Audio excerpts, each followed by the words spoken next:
Hey there, what's up? I think you are quite well. Today I have come with a new poem by John Keats, Ode to Autumn. Before going to the main portion of the poem, I just give you a brief introduction about it. The poem was written by Keats in September 1819. September 1819, the poem was written. The poet was fascinated by the beauty of nature, stubble fields around. And here the season, that is autumn, has been personified. And personification has been used here repeatedly in this poem. So a question came to our mind: what is personification? Personification is the quality of living entities, sometimes attributed to non-living entities, and they are treated as just human beings. This one is an ode, so I think it should also be clear what an ode is. The word ode comes from Greek word which means to chant or sing. To chant or sing. The word ode has come from a Greek word, the meaning of which is to chant or to sing. However, in modern times, it is the name for most famous and commonly organized form of lyric poetry. In modern times, it is a type of lyric poetry. In Greek literature, the odes of Pindar were designed for choric songs and dances. They were used for songs and dances, community dances. And we also know about the Horatian odes. And there are so many English poems who mastered in the art of writing odes. Some of them are Spenser, John Milton, Abraham, Cowley, Dryden, and of course the writer of, or the poet of, Ode to Autumn, that is John Keats. So I just want to give you a brief central idea of the poem just before going to the text portion of the poem. Autumn has been personified. I have already told you. In this poem, autumn has been personified. Throughout the poem, autumn has been working, doing just like a human being. And autumn has been made to live. The poet describes that the fruits of autumn to maturity in readiness for harvesting. Here, the sun and the season, that is autumn, are the bosom friends, and they have collaborated to bring this maturity, just like a conspiracy is going between the sun and the season autumn to bring maturity to the fruits available at autumn. Has been treated as or personified as gleaner, reaper, and also winnower. He is also engaged in performing his duty at cider pressing. That is a process where juice of apple is extracted from apples. So I don't think that here it's necessary to waste more time, and I'm proceeding to the text now. Paragraph 1. To autumn, season of mist and mellow fruitfulness, close bosom friend of the maturing sun, conspiring with him how to load and blaze with fruit with the vines that round the thatched run, to bend with apples the most cottage trees, and fill all fruit with the ripeness to the core, to swell the gourd, the plum, the hazel shells with the sweet kernel, to set budding more, and still more later flowers of the bees, until the think warm days will never cease, for summer has overbrimmed their clamorous cells. Here, Keats addresses the season, that is autumn, as the season of meats and mellow fruitfulness. A season where meats are in our round and fruits ripen. The maturing sun, that is the phase of sun which is used for ripening fruits. The maturing sun is close and bosom friend of autumn. Here autumn and the maturing sun has been treated as bosom friends. The two friends are conspiring. As if the two friends are in a conspiracy. To do what? To load the vine stems with fruits. To bend with apples the branches of the cottage tree. And also to mature each and every fruits to the core. They also plan to bloom more and more flowers so that the cells of the bees may overbrim with honey. This is the season when the honeybees are engaged in harvesting honey from birds, and they're so happy to collect honey in so huge quantities that they are thinking the summer season will ever continue. Hence, the bees were busy in collecting honey. Here the poet says that the autumn and the sun plan to bloom more and more flowers for the bees to collect honey. The honey cells or sticky cells of the bees or honeycombs are overflowed with excessive quantity of honey.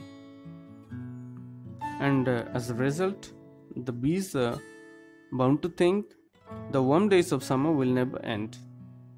The poet says that autumn and the sun plan to bloom more flowers for the bees. Now come to paragraph number 2 or second paragraph. Who hath not seen the oft amid the store? Sometimes whoever seeks abroad may find the sitting careless on a granary floor, the hair soft lifted by the winnowing wind. On a half-ribbed furrow sound a sleeve, drowsed with the fume of poppies, while thy hook spares the next swath and all its twined flowers, and sometimes take a gleaner thou dost keep. Steady thy leaden head across a brook, or by a cedar press, with patient look thou watchest the lust oozings hours by hours.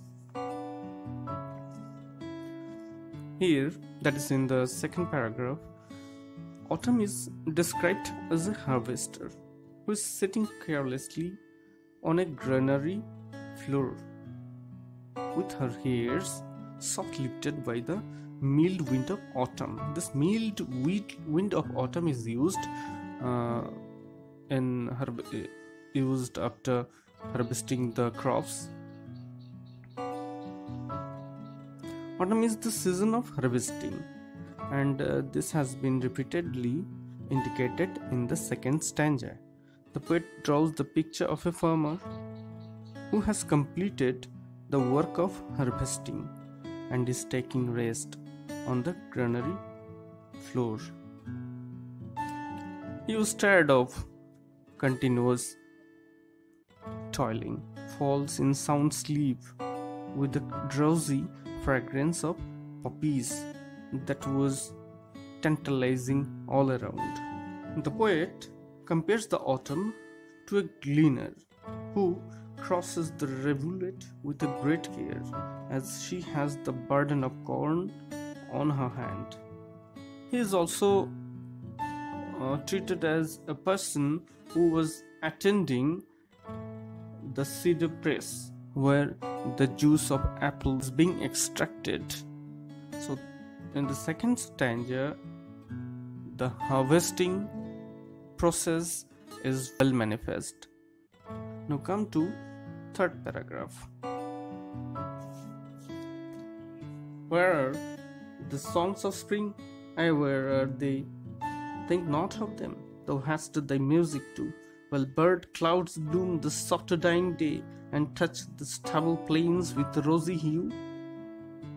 Then in a willful quiet the small gnats mourn among the river swallows, borne aloft or sinking as the light wind leaves or dies, and full-grown lambs loud bleat from hilly bourne has cricket sung, and now with treble soft the red breast whistles from a garden cropped, and gathering swallows twitter in the skies.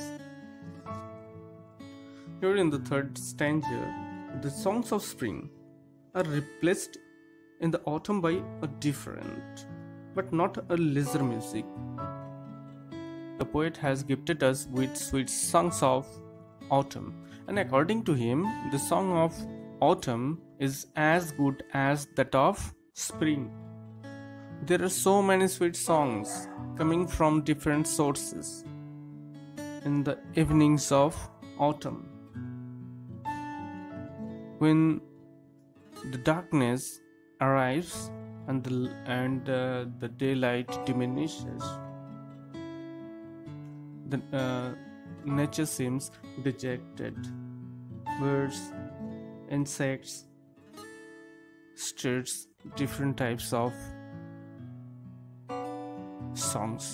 sounds that is representing the songs of autumn, and the music created by them upholds a dejected look of nature, has crickets also crying, and the birds, swallow birds, are tweeting, and the bleating of ships are heard from the valley. All presents a very, very beautiful song of autumn that is in no way less than the song of spring. So here the song of spring are replaced in the autumn by a different but not a lesser music. The music is one of living and dying, of staying and departure. So this was today's presentation. Here in the poem, autumn has been repeatedly personified. So if you like the poem, you can give a thumb. Now I am giving the Bengali meaning of the poem. শরৎ ঋতুকে কবি চারটি পৃথক চিত্রের মাধ্যমে আমাদের সামনে তুলে ধরেছেন। প্রথম প্যারাগ্রাফে শরতের ফসল বা শরতে যেসব শস্য উৎপন্ন হয়েছে সেসবের কথা বলা হয়েছে, ফল, মূল, শাকসবজি, দ্যাটস অল। সূর্যের সাথে ষড়যন্ত্র করে শরৎ ঋতু আপেল, আঙুর, বাদাম ইত্যাদি ফলগুলোকে শাসালো ও পরিপক্ক করে তুলেছে। মৌমাছিরা মনের আনন্দে ফুলে ফুলে মধু পান করে বেড়াচ্ছে।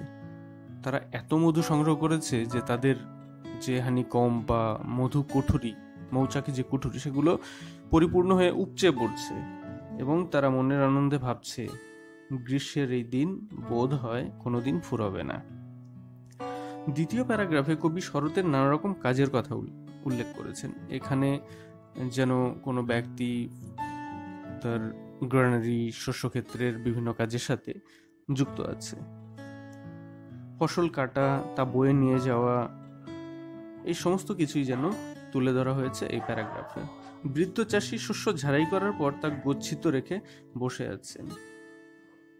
আর এক মনোরম দৃশ্যের কথা বলেছেন কবি। এক মনোরম দৃশ্য আমাদের সামনে কবি তুলে ধরেছেন। সেটা কি? সিডার প্রেসার থেকে, যেখান থেকে কিনা অ্যাপেল থেকে অ্যাপেলের জুস এক্সট্রাক্ট করা হয়, সেখান থেকে চুইয়ে চুইয়ে রস গড়িয়ে পড়ছে। যেন আমাদের সামনে মূর্তিমান কোনো চিত্রকে তিনি শব্দের মাধ্যমে, লেখার মাধ্যমে তুলে ধরেননি, তিনি চিত্রের মাধ্যমে আমাদের সামনে তুলে ধরেছেন। এরপর তিনি তৃতীয় পরিচ্ছেদে বা অনুচ্ছেদে যাই বলো, শরতের কিছু মিষ্টি সঙ্গীত, সুমধুর সঙ্গীত বা গানের কথা বলেছেন। এই শরতের মধুর গান বসন্তের গানের চেয়ে কোনো অংশেই কম হতে পারে না, অন্তত কবির এটাই মত। শরতের সন্ধ্যায় নানা রকম মধুর সঙ্গীতের কলকাকলিতে ভরে ওঠে। এবং তার বর্ণনাও রয়েছে। ধীরে ধীরে অন্ধকার নেমে আসে এবং অন্ধকার নেমে আসার ফলে কি হয়, প্রকৃতিকে অনেকটা বিষণ্ণ মনে হয়। বিভিন্ন পাখি ও পতঙ্গের ক্রমাগত গুঞ্জনে প্রকৃতির এই বিষণ্ণতা যেন আমাদের সামনে বা ফুটে উঠেছে।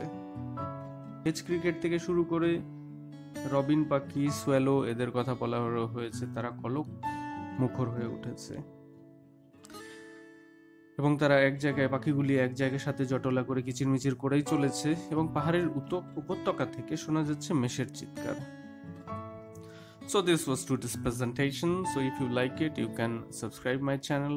Announcement on the coming 15th August, we are going to publish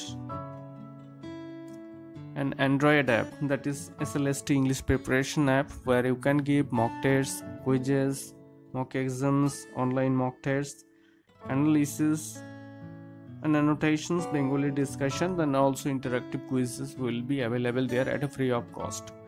So don't forget to download the app on that very day from the description box. So thank you for watching my video.